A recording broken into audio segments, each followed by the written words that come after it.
교과서에 충실한 교과 토의, 여디디아의 교충교토 시간입니다. 오늘은 제6과 기도의 용사들이라는 제목으로 우리 하나님 말씀을 함께 나누겠습니다. 성경책과 교과서를 미리 준비해 주시기 바랍니다. 오늘의 연구 범위입니다. 다니엘서 2장 20에서 23절, 다니엘 6장 10절 11절, 사도행전 20장 36절, 창세기 5장 22에서 24절, 출애굽기 33장 15에서 23절, 출애굽기 32장 31절 32절입니다. 연구 범위 성경 본문을 꼭 펴서 여러 번 읽어보시기 바랍니다. 기억들 노래 들으시고 이어서 말씀 연구를 진행하겠습니다. 2기 6과 여호와께서 내 음성과 내 간구를 들으심으로 내가 그를 사랑하는도다. 그의 귀를 내게 기울이셨으므로 내가 평생에 기도하리로다. 시편 116편 1, 2절.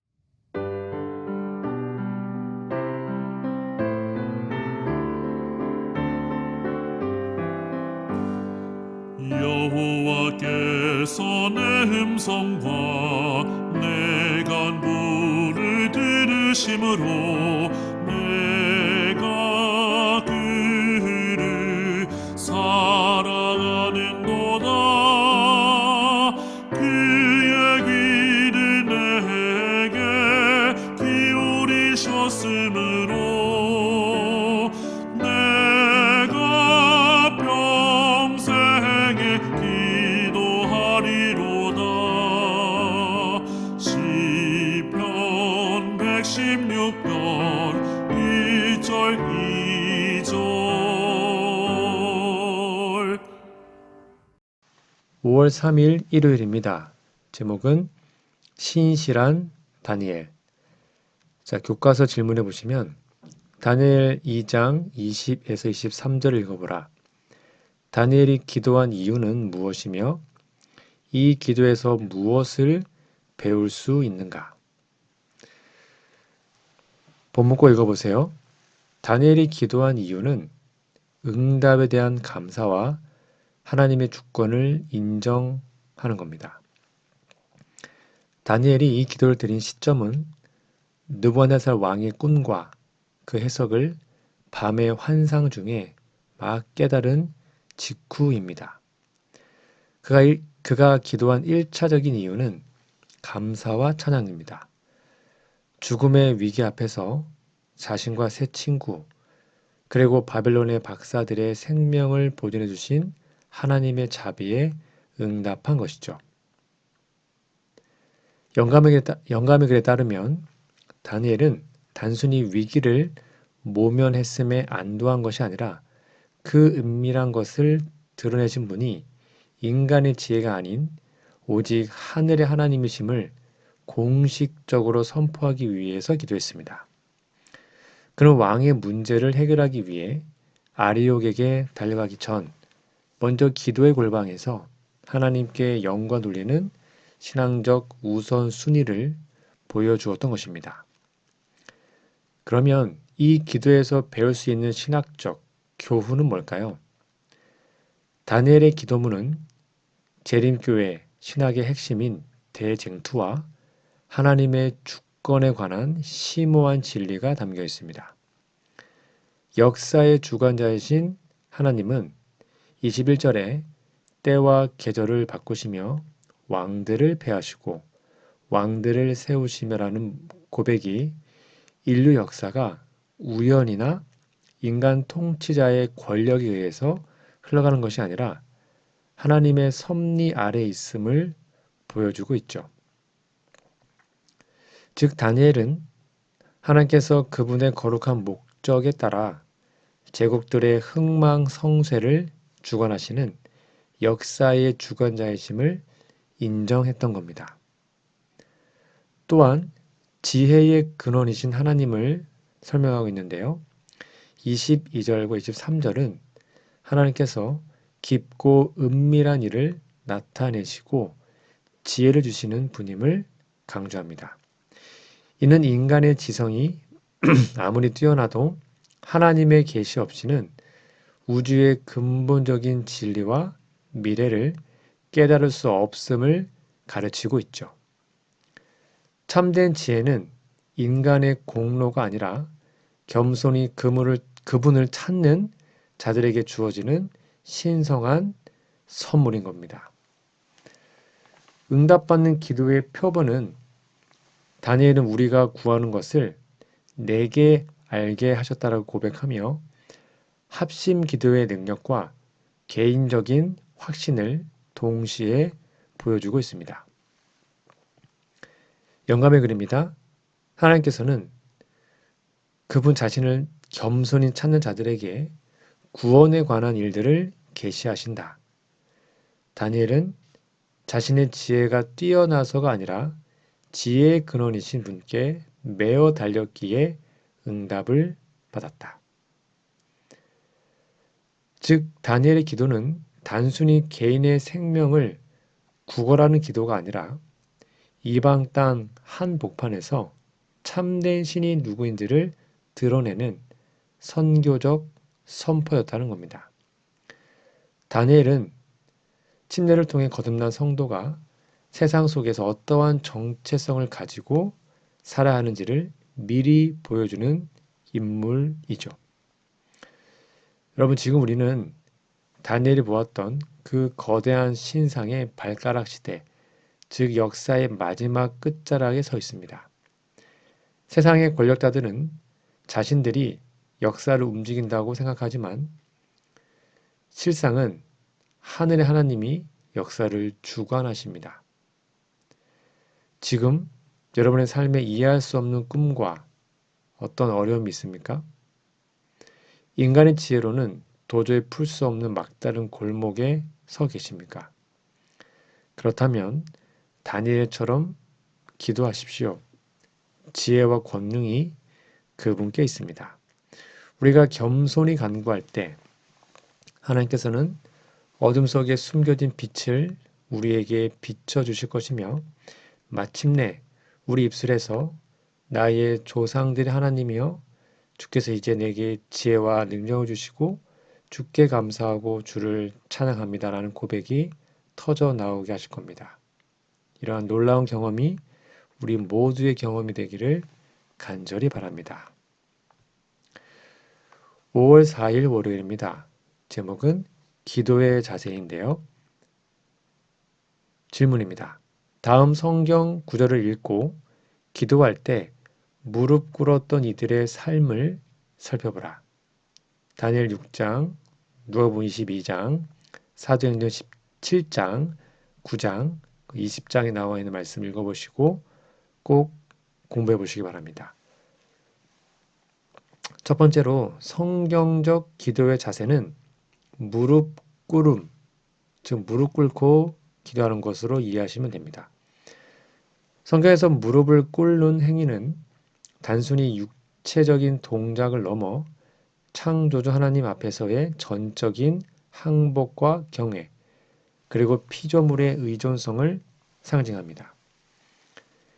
이 구절은 위기의 순간, 헌신의 순간, 그리고 죽음의 문턱에서 우리의 믿음의 조상들이 어떠한 태도를 취했는지를 발견할 수 있죠. 다니엘 6장 10절에 보면 다니엘은 왕의 조서에 도장이 찍힌 것을 알고도 전에 하던 대로 무릎을 꿇고 기도했습니다. 즉 세상 권력보다 하늘의 통치권을 우선시한 흔들리지 않는 충성심의 외적 표현이었죠. 그의 무릎은 사자굴의 공포보다 하나님과의 사귐을 더 귀히 여겼던 삶의 기초였습니다. 누가복음 22장에 보면 예수 그리스도의 절대적 순종도 나오죠. 겟세마네 동산에서 예수님께서는 무릎을 꿇고 기도하셨습니다.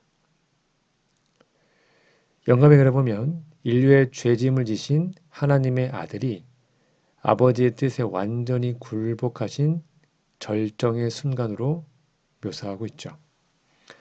그분의 무릎 꿇음은 우리의 구원을 확정한 승리의 서막이었습니다. 또한 스데반과 사도들의 사명을 볼까요? 사도행전 7장, 9장, 그리고 20장입니다. 초대교회 성도들에게 무릎을 꿇는 기도는 일상이었습니다.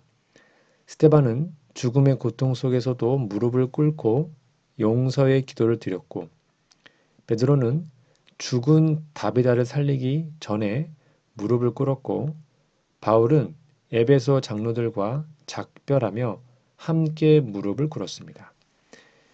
이는 성령의 능력이 인간의 겸손을 통해 흐른다는 것을 보여주고 있죠. 재림교회 기본교리와 영감의 글에도 기도의 자세에 대해서 이렇게 설명하고 있는데요. 공중 예배에서나 개인 예배에서 하나님께 간구를 드릴 때 그분 앞에 무릎을 꿇는 것은 우리의 의무이다. 이 행위는 하나님께 대한 우리의 의존성을 나타낸다. 그래서 이 무릎을 꿇는 행위가 언약적 관계에서의 겸손함을 뜻하는 겁니다. 하나님 우리의 마음을 보시지만 우리의 육체적 태도는 종종 우리 마음의 상태를 증명하죠. 그래서 하나님을 경외하는 마음의 표현이 무릎을 꿇는 행위였던 겁니다. 자, 그러면 무릎 꿇는 자들의 삶이 주는 교훈은 뭘까요? 이들은 공통점으로 무릎을 꿇음으로 자아를 굴복시켰다는 것입니다. 다니엘처럼 하나님 앞에 먼저 무릎을 꿇는 자는 두려움을 이깁니다. 세상 왕 앞에 당당할 수 있습니다.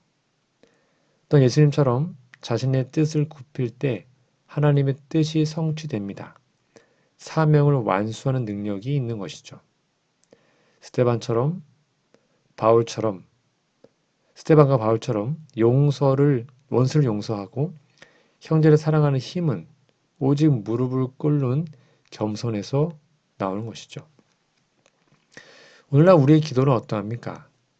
혹시 우리의 마음이 교만하여 하나님 앞에 육체적으로나 영적으로 무릎을 꿇기를 주저하고 있지 않습니까? 현대의 분주함은 우리를 하여금 서서 기도하거나 스쳐 지나가듯 기도하게 만듭니다.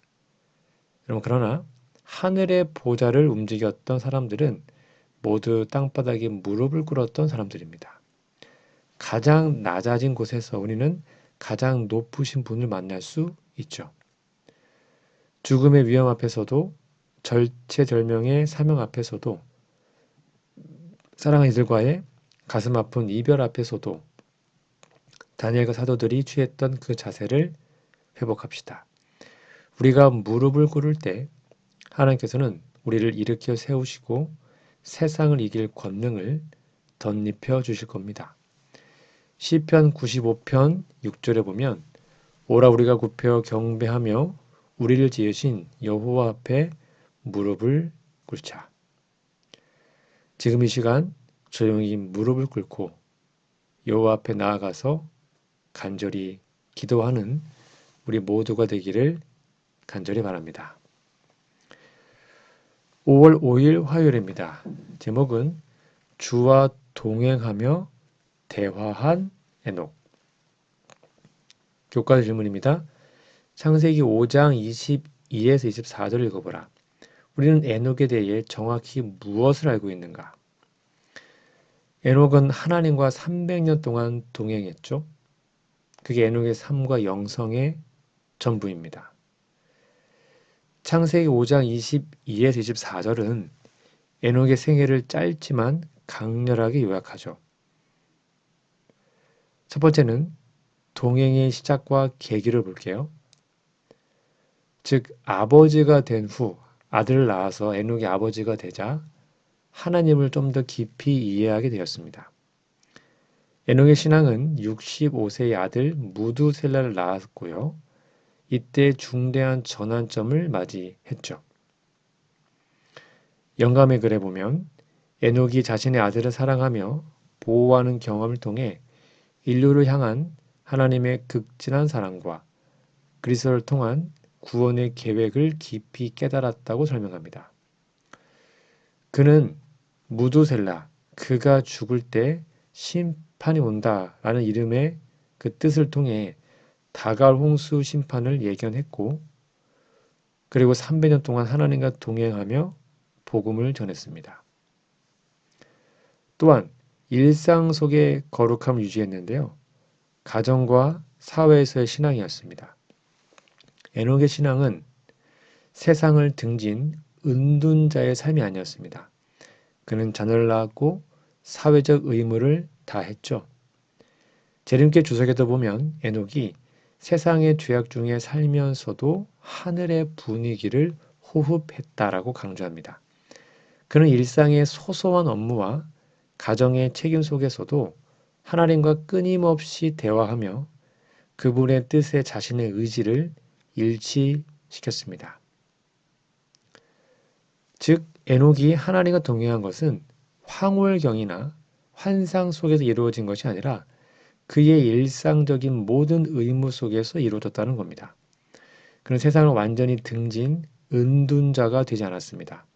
왜냐하면 그는 세상 속에서 하나님을 위해 할 일이 있었기 때문이죠. 그래서 동행하면서 심판을 전했습니다. 노아 홍수를 전했죠.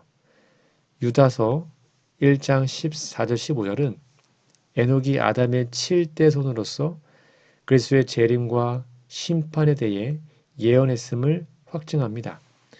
그는 단순히 자기 영혼의 구원만을 생각한 것이 아니라 죄악으로 가득 찬 당대 사람들에게 회개와 심판의 기별을 외친 담대한 선교사였습니다.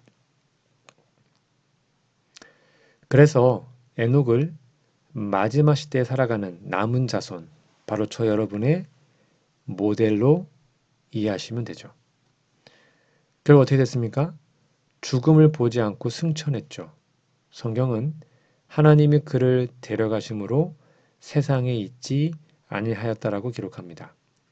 이는 에녹이 죽음의 권세를 이기고 하늘로 직접 옮겨졌음을 의미합니다. 그래서 이 에녹의 승천이 바로 재림 때 죽지 않고 변화되어 승천할 성도들의 표본, 모델이라고 이해하시면 되죠.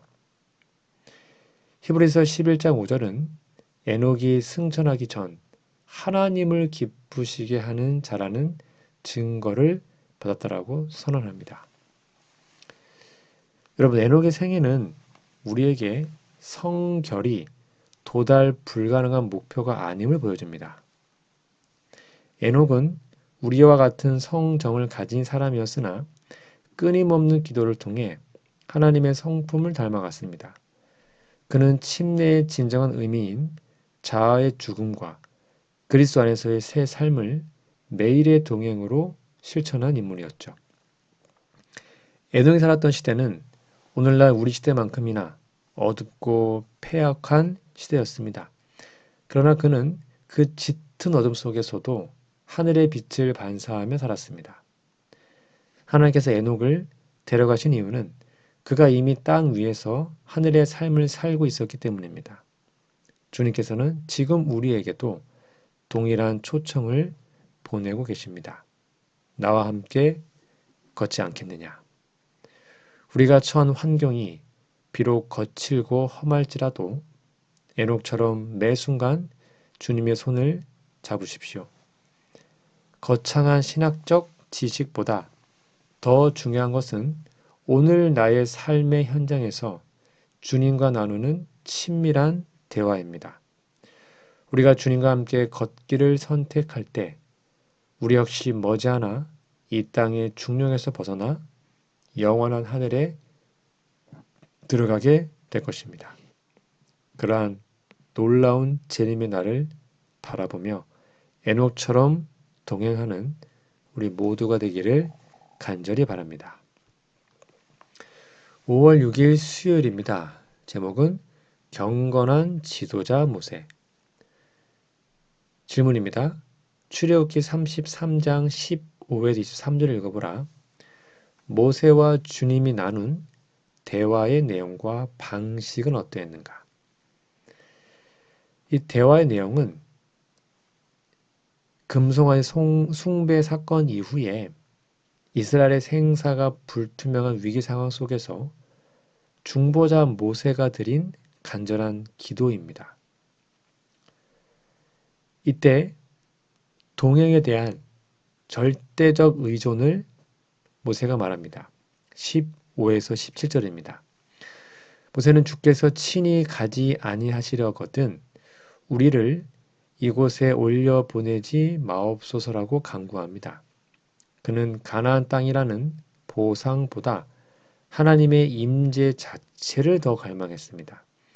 이에 하나님께서는 내가 너를 이름으로도 알고 너도 내 앞에 은총을 입었음이니라 라고 모세의 중보를 수락하시죠. 그러자 18절에 보면 영광을 보여달라는 최고 수준의 요청을 합니다. 하나님의 임재를 확신받은 모세는 한 걸음 더 나아가서 주의 영광을 내게 보이소서라고 요청합니다. 이는 피조물이 창조주에게 드릴 수 있는 가장 담대하고 고귀한 요청이었죠. 그러자 19에서 23절에 보면 하나님의 성품이 계시됩니다. 하나님께서는 그분의 영광을 보여달라는 요청에 선함을 지나가게 하시며 그분의 이름을 선포하겠다고 대답하시죠. 즉 하나님의 영광은 외적인 광채가 아니라 그분의 자비롭고 은혜로운 성품에 있음을 계시하신 겁니다. 다만 죄인인 인간이 하나님의 얼굴을 직접 보고 살 수 없기에 하나님께서는 모세를 반석 틈에 두시고 그분의 손으로 덮어 보호하신 후에 그분의 등만을 보게 하셨던 겁니다. 대화의 방식은 어땠죠? 친구가 이야기하듯 했습니다. 출애굽기 33장 11절에 보면 사람이 자기의 친구와 이야기함 같이 여호와께서는 모세와 대면하여 말씀하셨다라고 기록합니다. 이 대화의 방식은 다음과 같은 특징을 가지죠. 바로 인격적인 상호작용입니다. 하나님과 모세의 대화는 일방적인 명령과 복종의 관계가 아니었습니다. 모세는 하나님의 약속을 근거로 당당히 논증했고 하나님께서는 모세의 탄원에 그분의 마음을 바꾸시는 듯한 실제로는 모세를 중보자로 세우시는 과정이었죠. 인격적인 모습을 보여주셨습니다. 그리고 반석 틈에서 보호하셨죠. 하나님께서는 모세의 요청을 들어주시고 싶어 하시면서도 그의 생명을 보호하기 위해 구체적인 장치, 즉 반석 틈, 손으로 덮으심으로 말을 했던 겁니다. 이는 거룩하신 하나님께서 연약한 인간을 배려하시는 지극히 자상한 방식이죠. 영감의 글에 보면 모세는 자기 자신을 생각하지 않았다. 그의 영혼은 하나님의 영광으로 가득 차 있었다. 그가 신성한 성품을 더 많이 볼수록 그는 자신의 연약함과 가치 없음을 더 많이 느꼈다. 그러나 이것은 그로 하여금 무한하신 분께 더 밀착하여 매달리게 만들 뿐이었다. 모세는 하나님의 등을 봤잖아요.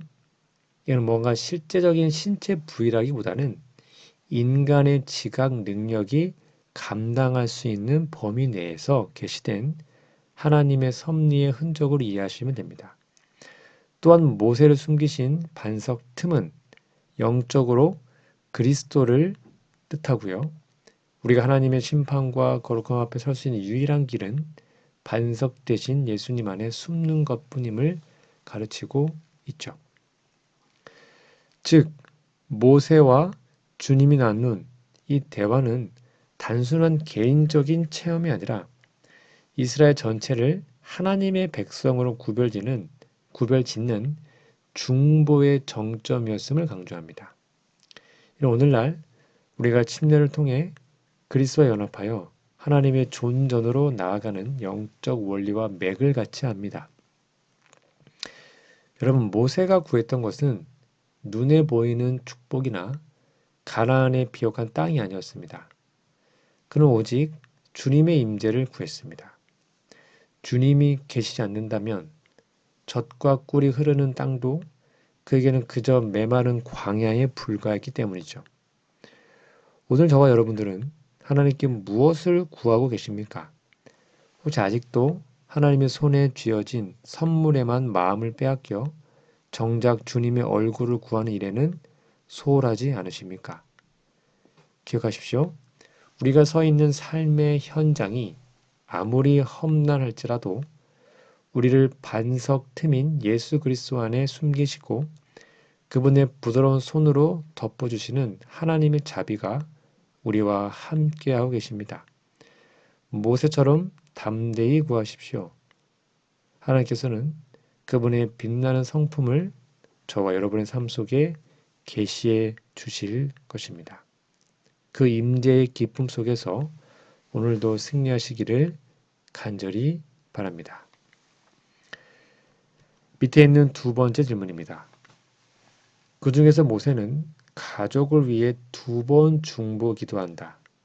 그의 중보 기도는 어떤 상황에서 이루어졌으며 만약 그가 중보하지 않았다면 어떤 일이 일어났겠는가?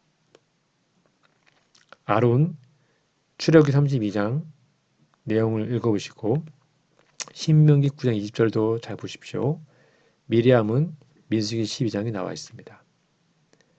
아론을 위한 중보 기도를 보시면 파멸의 위기에서 구원했던 모습을 볼 수 있습니다. 상황 설명을 보시면 출애굽기 32장 1에서 14절 그리고 31절에 34절이고요. 그 내용이 신명기 9장 20절과 좀 연관되어 있습니다. 모세가 시내산에서 하나님의 계명을 받고 있을 때 산 아래에서는 아론의 방광과 타협 속에 금송아지 우상 숭배가 벌어졌죠. 아론은 백성의 압력에 굴복해서 우상을 만들었고 그는 이스라엘 전체를 멸망의 위기로 몰아넣는 치명적인 죄였던 것을 우리는 알 수 있습니다. 만약 중보가 없었다면 어떻게 됐을까요? 여러분 신명기 9장 20절은 매우 충격적인 사실을 밝힙니다. 여호와께서 또 아론에게 진노하사 그를 멸하려 하셨으므로 내가 그때에도 아론을 위하여 기도하고 무슨 말이에요? 모세의 중보가 없었다면 대제사장 아론은 그 현장에서 하나님의 진노로 인해 즉각적으로 멸절되었을 겁니다. 그의 이름은 생명책에서 지워졌을 것이고 대제사장의 직분 또한 이어지지 못했을 겁니다. 영감의 글에도 모세가 아론을 위해 드린 기도를 그리스도의 중보와 연결합니다. 모세는 합당치 못한 자를 위해 자신을 기꺼이 희생하는 그 마음으로 하나님 앞에 섰습니다. 특별히 출애굽기 32장 32절에서 그들의 죄를 사하시옵소서 그렇지 아니하시면 원하건대 주께서 기록하신 책에서 내 이름을 지워버려 주옵소서라는 모세의 호소가 죄인을 위해 저주를 자처하신 예수 그리스도의 사랑을 예표하는 것입니다. 두 번째는 미리암을 위한 중보 기도인데요. 시기와 질투의 나병에서 치유된 이야기 다 아실 겁니다. 그 상황이 민수기 12장 13절에 잘 나와 있습니다. 12장 1에서 13절입니다. 모세의 누이 미리암은 아론과 합세하여 모세의 권위에 도전했습니다. 그녀는 모세가 구스의 여인을 취득했다는 것을 비방했고 또한 여호와께서 모세와만 말씀하셨느냐라고 말하면서 질투심을 드러냈습니다. 이에 하나님의 진노가 임하여 미리암은 나병에 걸려 눈과 같이 희게 되었습니다. 만약 이 당시에도 모세의 중보 기도가 없었다면 어떻게 됐을까요? 나병 그 당시에 사회적으로나 종교적으로 죽음과 다름없는 선고였죠. 만약 모세가 민수기 12장 13절에서 하나님이 원하건대 그를 고쳐 주시옵소서라고 부르짖어 중보 기도하지 않았다면 미리암은 평생을 나병 환자로 격리되어 고통 속에 살다가 진영 밖에서 비참하게 생을 마감했을 겁니다. 또한 미리암의 선지자적 권위는 영원히 회복되지 못했을 겁니다. 그래서 미리암을 위한 모세의 기도는 즉각적이었고 어떤 원망도 섞여 있지 않았습니다. 그는 진정한 지도력이 자신에게 해를 끼친 사람들을 위해서도 용서와 중보의 정신을 갖는 것임을 보여주었습니다. 제니께 주석은 모세가 비방을 받았음에도 불구하고 즉시 무릎을 꿇는 것에 주목합니다. 이는 그리스도와 연합한 자가 가져야 할 자아의 죽음, 겸손, 자아의 포기를 상징하죠. 그러면 두 중보 기도의 공통적인 교훈은 뭘까요? 모세의 중보 기도는 다음에 두 가지 핵심 진리를 우리에게 가르쳐 줍니다. 중보는 생명을 거는 겁니다. 하나님의 공의는 죄를 심판해야 하지만 중보자의 간구는 하나님의 자비 흐를 수 있는 통로를 열기 때문입니다. 또한 가까운 이들을 향한 책임을 갖고 기도하는 겁니다. 모세는 가족의 실수와 반역 앞에서도 그들을 포기하지 않았습니다. 이는 우리에게 가장 가까운 가족의 영혼을 위해 기도할 엄중한 책임이 있음을 말해주고 있죠. 여러분, 모세의 기도는 위대했습니다. 하지만 기억하십시오. 모세보다 더 크신 중보자 예수 그리스도께서 지금 이 순간에도 하늘 성소에서 저와 여러분의 가족을 위해 기도하고 계십니다. 영감의 글에 그가 아론을 위해서 기도하였고 그가 미리암을 위하여 부르짖었다. 이 짧은 문장 속에 담긴 모세의 눈물을 기억하십시오. 아론의 배신과 미리암의 비방은 모세의 가슴에 깊은 상처를 냈을 겁니다. 그러나 모세는 상처 입은 가슴을 부여잡고 하나님 앞으로 나아간 겁니다. 여러분의 가족 중에 아론처럼 세상과 타협하여 영적으로 무너진 자가 있습니까? 혹은 미리암처럼 시기와 교만으로 영적 나병에 걸려 방황하는 분이 있습니까? 비난의 목소리를 멈추고 모세처럼 무릎을 꿇으십시오. 하나님이 원하건대 그를 고쳐 주시옵소서. 여러분의 간절한 중보가 없다면 그들은 영원히 잃어버린 바 될지도 모릅니다. 하지만 여러분의 중보에 손을 놓지 않는다면 하나님의 자비가 그들의 삶에 임하여 회복과 구원의 역사가 일어날 것입니다. 이 거룩한 중보의 사명을 끝까지 완수하는 우리 모두가 되기를 간절히 바랍니다. 5월 7일 목요일입니다. 제목은 모세가 백성을 위해 중보하다. 출애굽기 32장 31, 32절을 읽어보라. 이 구절은 모세와 기도에 대해 무엇을 가르쳐 주는가? 먼저 자아를 잊은 사랑을 보여줍니다.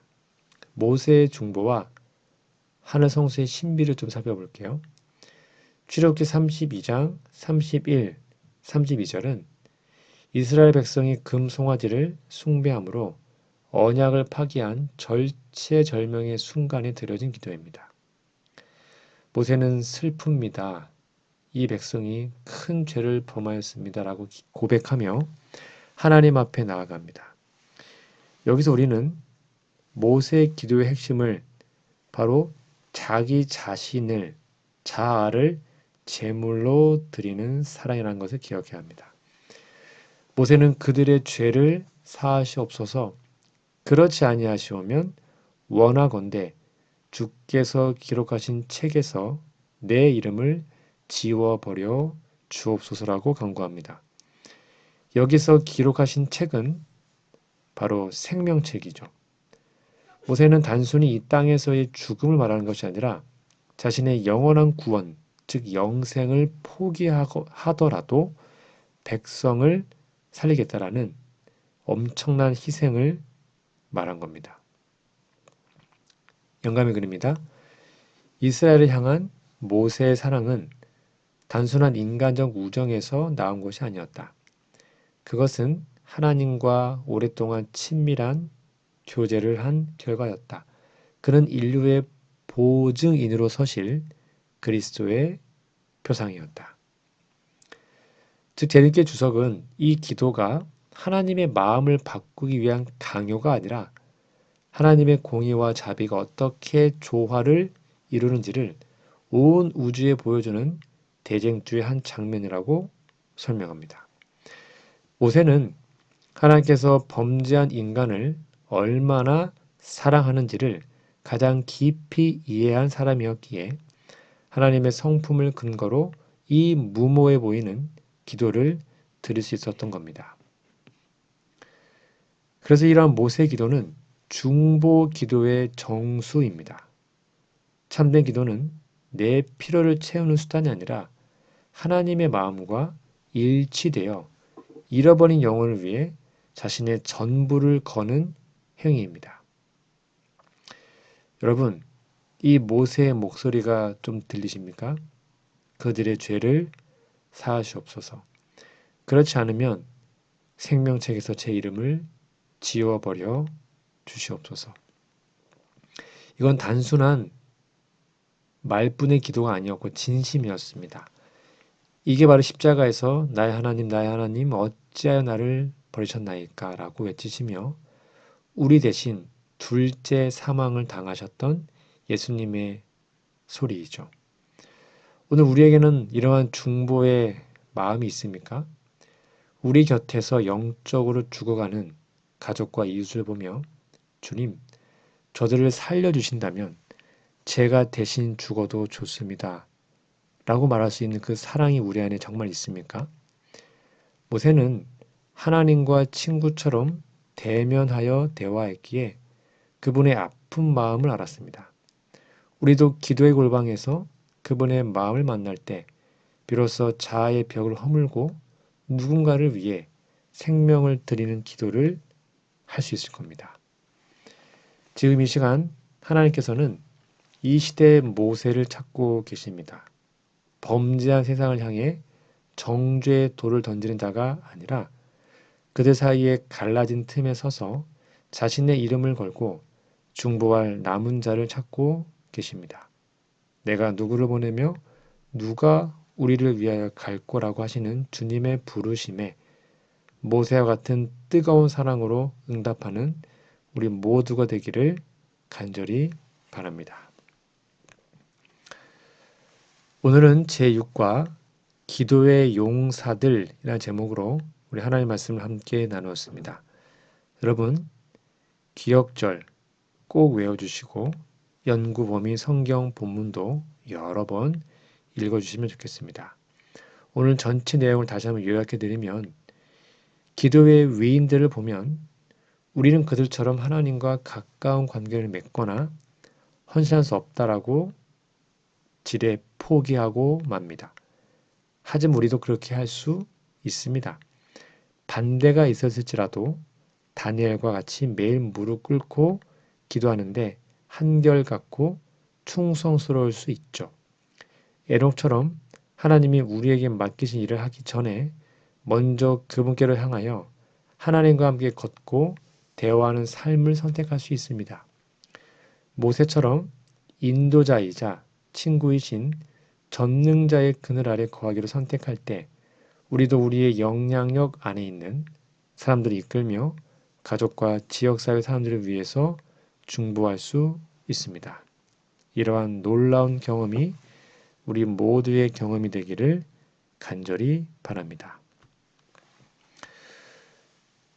다음 주에는요, 제7과 실제적인 기도라는 제목으로 우리 함께 교과 연구를 진행하겠습니다.